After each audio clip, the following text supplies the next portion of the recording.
First of all, I think that any issue would make me a more attractive voter.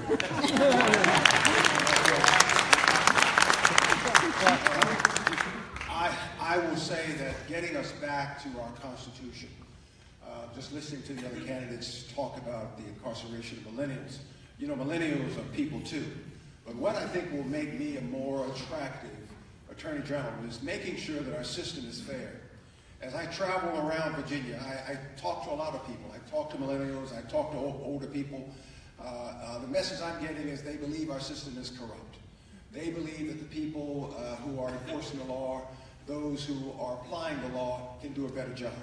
As Attorney General, I want to make sure the Constitution, number one, is being enforced, that our courts are enforcing the Constitution, that our system is fair from the ground up.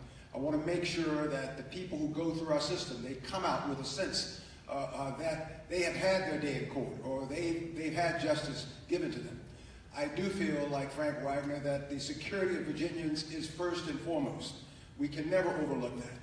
We want to make sure that people who are released and they're turned onto the streets of Virginia are not affecting adversely the citizens that we have. But I think the more attractive Attorney General candidate is going to be to undo many of the things that Mark Herring has done.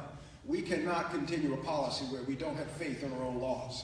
We cannot continue a policy where our Constitution is on the back door rather than the front door. Thank you.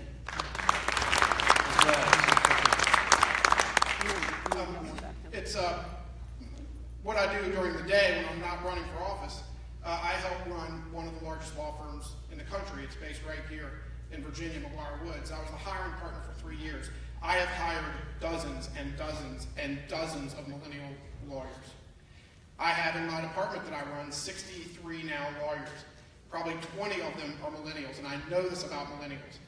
It's not the old days where you grab a young associate and say, "This is the brief I want. These are this is the way I want it written. These are the issues we're gonna address."